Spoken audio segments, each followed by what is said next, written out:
Hi, I'm Kelly from Metro Payment Technologies. We've partnered with NMI to bring you our customized Metro Payment Gateway.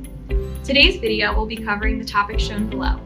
We hope you find this video helpful, and please don't hesitate to reach out if you have any questions. The reporting feature in the Gateway is a powerful way to look at your previous transactions and find any information you need about them. In most cases, the easiest way to do this is through the search field at the top of every page in the Gateway. If I hover over the eye, I can see what I can do here. So I can search the last 180 days for a transaction ID, order ID, last name, email address, or credit card number. This is going to be the full or last four of that number. So, for example, I could search for all customers with the last name Doe. I could search for the last four of a card number, or a specific order ID. If I need a more powerful search, I can do that by going to the Transaction Reports link in the main menu, or on the home screen we have a tile for reports. Now the reports page is split into two sections. There's the snapshot and the search section. So if I go to the snapshot, I can group by whatever I'd like, and then I can give it a start and end date. It starts at the first day of the current month and ends today. So as an example, it's going to default to the settlement batch, which will show you each settlement batch that you have, or you can go through one of these alternatives. I can look at the card payment type, payment processor, user account, transaction source, or a date range. I'm going to do the card payment type. So if I do group by card payment type and then a start and end date of the defaults, I can just hit submit. And there we go. These are my transactions split up by the card and payment type. So we have American Express, Visa, MasterCard, Discover, and eChecks. If I look into those a little bit more, I can see I had one American Express transaction for $2.17. I had 13 charges on Visas, 2 refunds, 3 voids for a total of 18 for a grand total of $12.10, and then down the line. Let's say I want to look at these MasterCards. I want to see these MasterCards and then split up even more. So I can click the magnifying glass and say group these, so just the MasterCard ones, based on, let's do transaction source. So this is now splitting them up by all the ways you can run transactions in the system, and I can see all of these were run through the iProcess mobile payments app. If I want to see these in actual more detail, I can click that and I can group again by something else, but I just want to view these transactions. So now I see a list of those transactions. If we go back to the main reports page, I can see a bunch of info down here, which is again where you're going to do most of your searches. So all these are pretty self-explanatory, but I'll go through them real quick. The transaction ID is the gateway-generated unique identifier for each transaction. The order ID is something that you enter for a transaction to give it something unique in most cases. Last name is the customer's last name. Email address is the email address for the customer that you entered. This will do partials. So if you want to do all customers that have a Gmail address, you can do that to see all of them. Account number is going to be the credit card or check number. You can either do a full match or we'll match the first 6 or last 4. The status is what status is the transaction in. So pending settlement is a credit card transaction that hasn't settled yet but is going to. A complete is a credit card or check transaction that has completed, so has settled. Or I could say, just show me my failed transactions. And if I select this, it'll show me only declines that I've had in the date range. Transaction type is what payment method. So this is going to be credit card, check, or it could be cash. The action type is going to be a sale, refund, authorize, capture, those sorts of things. And the processor is going to show if you have multiple payment processors on your account, say, for example, 2 credit card processors, one for e-commerce, one for retail. Those will show up here, and you can say, just show me ones from a specific one. The mobile device is going to be if you're using our mobile payments app, iProcess, you can see which device ran some transactions. And then the rest are just, again, fields that are going to be different for each transaction. You have the platform ID, customer ID, the company name, and then Beans. So Beans is a merchant-defined field that I've created for this account, and I only have one, but if I had more, I'd see all of those in this bottom section. I'd see every one as a searchable field, so if I have a custom field that I'm using, I'm entering on all transactions, I can use that. Min and max amount will let you search for amounts. So if I want to do, say, just show me transactions between $10 and $100, I could do that. I'm going to leave those just as they are. And then the start and end date. So it defaults to the current month to date. So it will always start at the first of the month and then go through whatever the current date is at 11:59 p.m.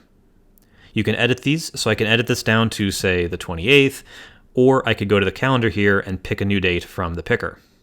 I'm just going to leave it as the default. And if you want something even easier, we have a calendar here that'll show you a list of what we think are very common searches, such as just ones today, this week, this month, last month, past 180 days. A lot of these are going to be helpful. Maybe one or two of them will be useful for how you do your searching. I'm just going to leave it as the default to the current month. So submit. And there we go. These are all the transactions that meet that criteria. So I have 25 total transactions, and here they are. If I had too many to show on one page, I'd see some pagination options here. And then at the bottom, I always see the option to download these transactions, whatever this list is, as an Excel document or a CSV. Before we jump into a transaction, I'll just show you real quick how to customize this page.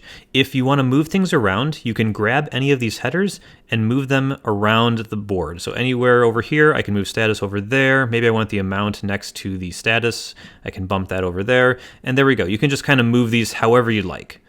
In addition, you can hit this gear icon up here, and then you can see more fields. So maybe there's other information on a transaction you want to see. So maybe credit card type is important to you, so you can check that. Maybe the AVS status is important to you. You can check that. So now when I save it, I have more information. It's all the ones I had before, but now AVS status and CC type are on the end. And I can see AVS status, a lot of no's, a couple with no response, but you'd see like Y for yes, a match, N for no match. And then the credit card type, I have Visa, MasterCard, Amex, all those will show there. And again, maybe I want to get the CC type next to the account number, so I can move that over there. So I have this number with this account type. So you can really customize this to look however you'd like. And I'm just going to leave it how it is. So I'm going to jump into one of these transactions at random, just this one. And then you can see a whole bunch of details about this transaction. The meat of the page is the receipt itself, so you can see some transaction info, the transaction ID that's useful for basically everything you want to do with this transaction in the system. You can see information on the credit card that was used or checking account that was used. The billing info and shipping info will show here, and then any product or merchant-defined field data will display near the bottom. The absolute bottom is the transaction history, where you can see all actions on this transaction. So on this case, we have a card sale that was successful. Here's the timestamp, here's the amount. The virtual terminal, that shows you where it was done. This could say virtual terminal, API, QuickBooks, iProcess, that sort of thing. And then it also shows you the user who did it, as well as their IP address when they did the action. I can also go to the previous or next transactions with these buttons here if I want to go just to the next one without going back to the full list.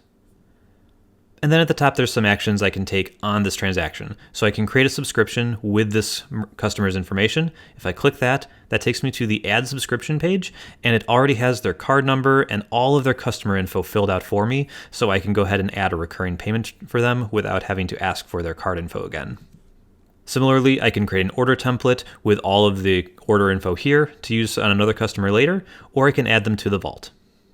If I want to do some actions on this current transaction, I can void or refund. So if I void it, it's going to attempt to void the authorization so the customer is never actually charged. This action will only be visible before settlement. And I can also refund at any time. So if I want to refund their money, that's going to create a new transaction that'll refund the amount to them. I can run either of those from here. So if I want to do a refund, for example, if I click that, that'll take me to the refund page with the full amount pre-filled, and then I can run a refund from there. I don't want to do that now, so I'm just going to go back. If I want to recharge them, I can use this charge again to charge again auth or charge again sale. If I do charge again sale, that's going to fill out all their information again with the same amount, same card info, same billing info, and then I can just charge right away. The final two options are to print a receipt. This will give me a printer-friendly version that I can print out for them, or I can do an email receipt, in which case I'll just enter an email address and email them a copy of their receipt as well. Thanks for watching. If you have any other questions regarding our gateway, please contact us at 1-800-771-3719 or email us at service@metropaytech.com. Also, be sure to check out our website, www.metropaytech.com, to see all the other products and services we offer, including our new Fee Buster program, which offers you zero processing